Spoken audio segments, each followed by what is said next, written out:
Never in my years of education have I seen such behavior.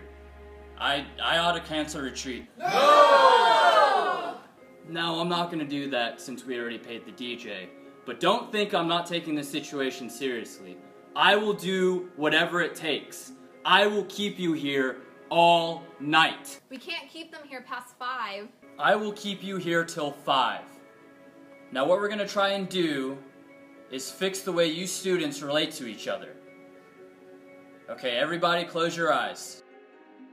I want you to raise your hand if you have ever felt personally victimized by a gunner.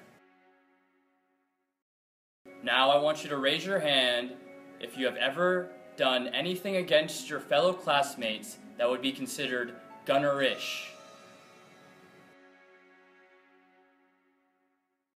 Good. Now what we can do are a couple of exercises to help express your anger in a healthy way. Why don't we have you come up first? When I registered to take the MCAT, I may have reserved all the spots at the testing center. I can't have the competition breathing down my neck. You know when you start a new video game and you have the option to start on easy, medium, or hard?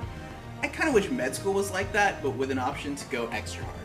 Yeah, so one time after I failed an exam, I started to cry. A gunner came up to me and wiped my tears with pages of first aid. Thanks, I guess?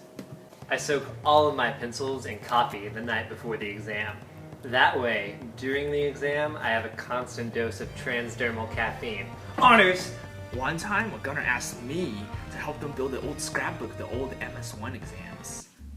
Then they told me I was doing it wrong and to go away. One time, I heard a gunner recite the amino acid sequence of insulin in the middle of lecture. Carpenter was not impressed. Some people sing in the shower, but what do? Recite the Hippocratic Oath. And original Greek.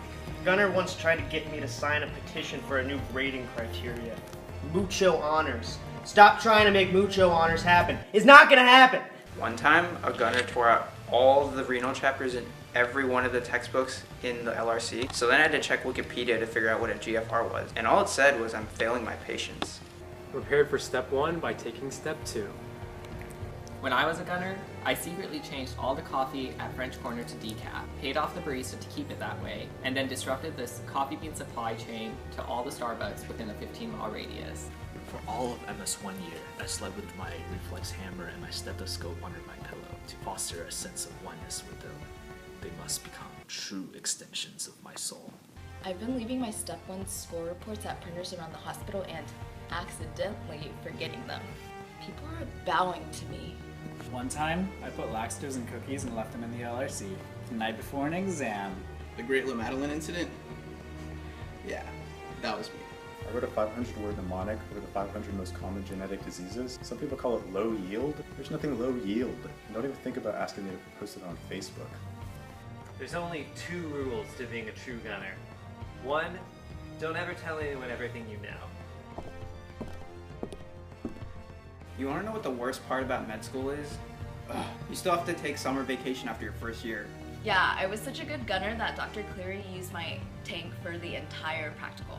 Hashtag perfect dissections, hashtag honors. Can I go home now? I really need to study. Finished my MS2 fall finals. Then I went to the other lecture halls to retake some MS1 exams. Oh, sweet nostalgia. Last week, I fell asleep in the LRC and a gunner came by and whispered wrong things in my ear. I wish we could all just get along like we used to back in college. I wish I could make a cake made of rainbows and smiles, and we'd all be happy. You don't even go here! Do you even go to this school? No, I just have a lot of feelings. Okay, I think we're done here. Everybody go home. I hope you all learned a valuable lesson, and I hope you use it to become better doctors for your patients.